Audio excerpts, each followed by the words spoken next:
Hi friends, welcome to my wily life agriculture YouTube channel. Friends, ఈ వీడియోలో నేను explain చేసేది ఏంటంటే, జనరల్గా నేను ఈ సంవత్సరం లాస్ అవ్వడానికి గల కారణం వచ్చేసి మెయిన్లీ విల్ట్. ఫ్రెండ్స్, విల్ట్ వల్ల నేను ఈ సంవత్సరం మొత్తం 1,50,000 దాకా లాస్ కావాల్సి వచ్చింది. అది నా ప్రతి వీడియోలో మీకు ఎక్స్ప్లెయిన్ చేసుకుంటూ వస్తూనే ఉన్నాను. మీరు నా వీడియోలు చూసినట్లయితే మీకు అర్థమవుతుంది ఏ విధంగా నేను ఎన్ని ప్రయత్నాలు చేసినా కానీ అసలు రికవరీ అనేది కాలేదు నాకు తోట. ఒకసారి విల్ట్ అటాక్ అయిన తర్వాత అది రికవరీ అవ్వడం అంటే దాదాపుగా అసాధ్యమనే చెప్పాలి. అది అసలు ఈ వీడియో చేయడానికి గల ముఖ్య ఉద్దేశం ఏంటంటే, విల్ట్ని మనం నానా రకాలుగా కంట్రోల్ చేసుకోవచ్చని యూట్యూబ్లో చాలా వీడియోలు చూసిన, నేను కూడా చూసి చాలా ట్రై చేసిన. బట్ ఏవి కూడా వర్కౌట్ అవ్వలేదు. నేను హైడ్రోజన్ పెరాక్సైడ్, సాల్టు, నెక్స్ట్ వచ్చేసి బ్లీచింగ్ పౌడరు, సిఓస్, కాపరాక్సి క్లోరైడ్, రెడమిల్ గోల్డ్, అన్నీ దాదాపు అన్ని ఫంగిసైడ్స్ కూడా యూజ్ చేయడం జరిగింది. మందులో కూడా కలిపి పోయడం జరిగింది దుక్కిలో పైపాటుగా. ఏది కూడా వర్కౌట్ అవ్వలేదు.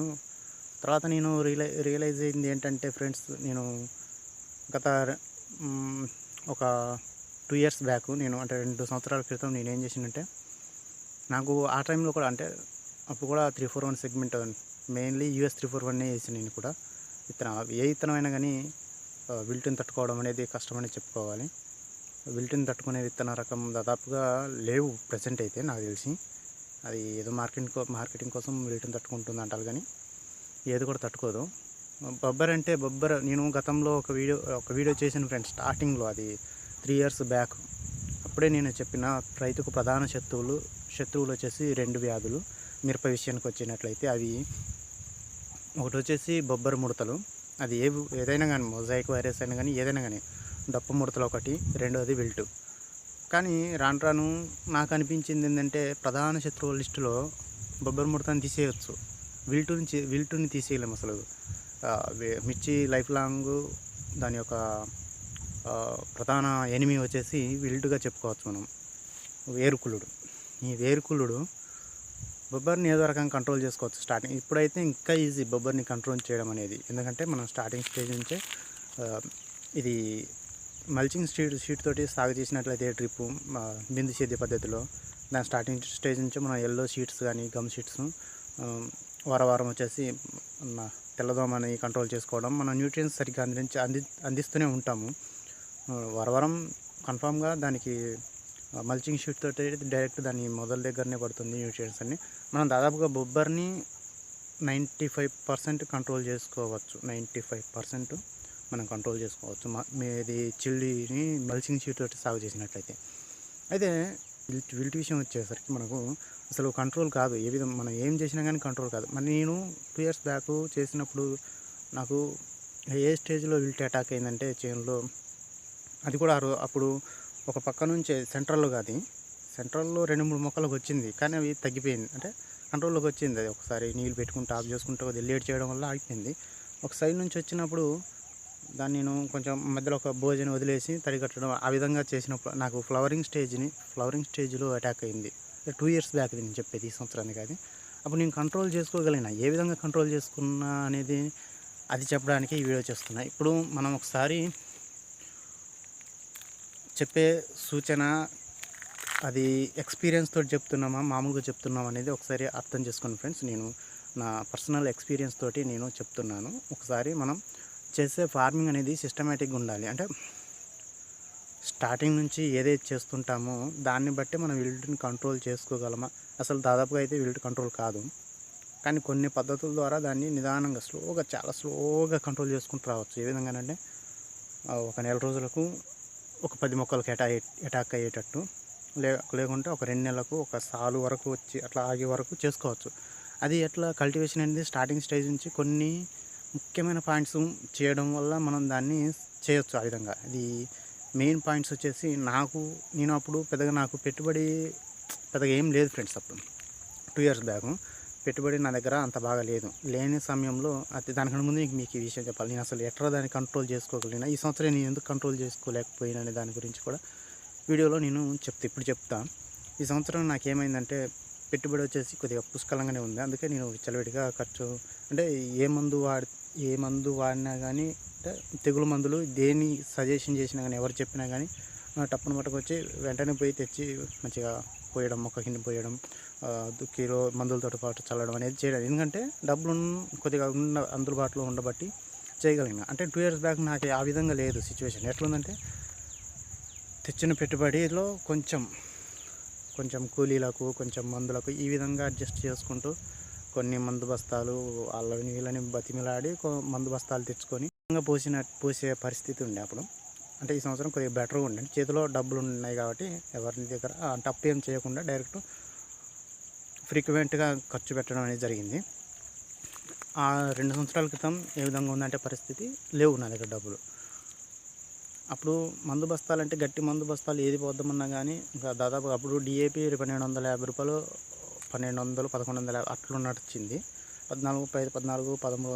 1400 నుంచి 1500 మధ్యలో నడిచింది. పొటాష్ కింద కూడా అప్పుడు అందుబాటులో ఉంది. కానీ నాకు అవి తెచ్చిపోసేంత పెట్టుబడి లేదు. నేను స్టార్టింగ్ నుంచి మందులు ఏం వాడినా అంటే కేవలం urea, single super phosphate, SSP, single super phosphate అన్న యూరియా, ఈ రెండే ప్రతిదానికి. అంటే ఏదన్నా ఒక బలం మందు, ఒక డిఏపి కలిపిందంటే దానిలో 2 యూరియా పోసేది, ఒక సూపర్ పోసేది. అంటే యూరియాని ఎక్కువ వాడేది. యూరియాని మీరు అర్థం చేసుకున్న పాయింట్ వచ్చేసి యూరియాని ఫస్ట్ నుంచి నేను మొక్కలు అసలు పెట్టిన వారం నుంచి నేను యూరియాని కరెక్ట్గా ఎక్కువ మొత్తంలో వాడాల్సి వచ్చింది. ఎందుకంటే నాకు మందు పోయాలంటే దాని క్వాంటిటీ ఎక్కువ ఉంటేనే డిఏపి ఇప్పుడు ఫర్ ఎగ్జాంపుల్ ఒక ఎకరానికి ఒక బస్తా పోయాలంటే మనం పోసి ఎక్కియాలంటే కుదరదు కదా. దానికి ఎక్కువ మొత్తంలో ఏదన్నా కలపాలి. యూరియా కొద్ది తక్కువ రేటు ఉండే కదా, దాన్ని కలుపుకొని నేను 2 బస్తాలు, 2.5 బస్తాలు కూడా పోసి పైపాటు చేసుకునేది. ఈ విధంగా స్టార్టింగ్ స్టేజ్ నుంచి వరుసగా చేసుకుంటూ వచ్చిన. చాలామంది చెప్పారు యూరియాని ఎక్కువ వాడొద్దని. నేను కూడా అదే అనుకున్నాను. ఏంటి యూరియా ఎక్కువ వాడితే గడ్డి వస్తుంది ఖచ్చితంగా. గడ్డి రావడం వల్ల ఏమైందంటే మనకు తెల్లదోమ అనేది ఎక్కువ వస్తుంది. తెల్లదోమ వస్తే డప్పులు వస్తాయి. ఆ భయంతో ఎక్కువ మంది యూరియాని వాడద్దు అనేది. కానీ నాకు అప్పుడు డబ్బు లేవు, మన మందు బస్తాలను తీయాలి, మొక్క పెరగట్లేదు కాబట్టి యూరియాని ఎక్కువ ఉపయోగించేది, నత్రజని. ఇక్కడ పాయింట్ ఏంటంటే మనకు నత్రజని యూరియా రూపంలో మనకు అందుబాటులో ఉంది. ఆ యూరియాని మనము మొక్కకు అంటే స్టార్టింగ్ స్టేజ్ నుంచి దాని ఎండింగ్ స్టేజ్ వరకు యూరియా కంపల్సరీ మొక్కకు ఖచ్చితంగా అవసరం. ప్రతి స్టేజ్లో దానికి యూరియా అనేది ఖచ్చితంగా అవసరం ఫ్రెండ్స్. అది మనిషికి ప్రాణవాయువు. అంటే ఆక్సిజన్ ఏ విధంగానో యూరియాకు నైట్రోజన్ కూడా అదే విధంగా వర్క్ అవుతుంది. దాని వేరు వ్యవస్థకు కానీ, కాండం, ఆకులు, పూలు, పుష్పాలు దేనికి ప్రతి దానికి యూరియా నైట్రోజన్ అనేది కంపల్సరీ అవసరం దానికి. అట్లా అవసరం అవుతుంది. నేను యూరియాని ప్రతిసారి అందించడం వల్ల నాకు విల్టు అటాక్ అయినా కానీ ఏమైందంటే అది నేను కేవలం బ్లైటాక్స్ మాత్రమే వాడినా. ఎట్లా తడిలో పెట్టిన అంతే బ్లైటాక్స్ని. దాదాపుగా చాలా కంట్రోల్లోకి వచ్చింది నాకు 2 కోతల తర్వాత కానీ సివియర్గా. అంటే కొంచెం 2 కోతల తర్వాత ఏమైందంటే కింద నుంచి కొంచెం అంటే స్పీడ్ ఏం రాలేదు, కొంచెం లెక్క వచ్చి ఆగిపోయింది అంతే. అప్పటికే జిగురు బాగానే ఉండే. అంటే యూరియా యొక్క ఇంపార్టెన్స్ ఆ విధంగా ఉంటుంది ఫ్రెండ్స్. అది మాకు ఒకవేళ విల్టు అటాక్ అయినా కానీ వేరుకి, అది ఇంకొక వేరుని ఉత్పత్తి చేసుకుని అంటే దానికి ఏమంటారు మొక్కకు దాని యొక్క గ్రోత్ మీద ఏ విధమైన ఎఫెక్ట్ చూపించదు. యూరియా వల్ల ఏమైంది పక్కన ఇంకొక చిన్న ఏరుని కూడా తప్పించుకోగలుగుతుంది. అంటే మనం ఈ లోపల మనం ఏదన్నా బయట నుండి ఏదన్నా తెగులు మంది దానికి అందించినట్టే కొంచెమన్నా దాని ఫంగస్ని కొంచెం కంట్రోల్ చేసినట్లయితే మళ్ళీ వెంటనే మొక్క దాని శక్తిని అది అంటే వేరుని డెవలప్ చేసుకోగలుగుతుంది.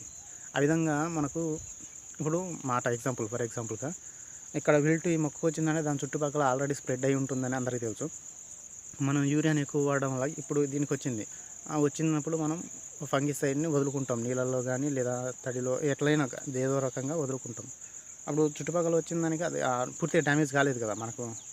అది నైట్రోజన్ ఆల్రెడీ చిన్నప్పటి నుంచి అది గ్రహించి ఉండడం వల్ల ఎక్కువ మొత్తంలో నైట్రోజన్ దానిలో నిల్వ ఉండడం వల్ల ఏమైందంటే అది మన తెగులు మందు అందించినప్పుడు ఆ సూక్ష్మజీవి ఈ ఫంగస్ అనేది కొంచెం వీక్ అవుతుంది. ఇది మనం తెగులు మందు అందించిన వెంటనే ఫంగస్ వీక్ అవుతుంది. వీక్ అయిన వెంటనే ఈ నైట్రోజన్ దాని మొక్కలో నిల్వ ఉంది కదా, వెంటనే అది వేర్లను ఉత్పత్తి చేసుకోగలుగుతుంది.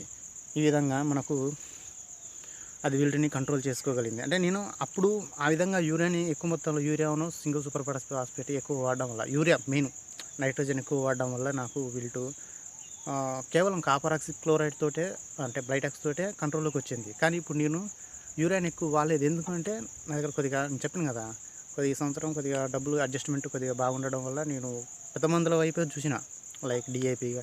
యూరియా పెద్దగా ఏం వాడలేదండి నేను. స్టార్టింగ్ స్టేజ్ నుంచి కూడా ఎక్కువ పెద్ద మందులే పోయడం జరిగింది దుక్కిలో. యూరియా అనేది చాలా తక్కువ, అసలు వాడలేదు నేను. దాదాపుగా సి- తోట కంప్లీట్ అది మొత్తం చనిపోయే వరకు నేను ఎన్ని గట్టిగా అంటే ఒక 3 2 అంతే యూరియా వాడినా.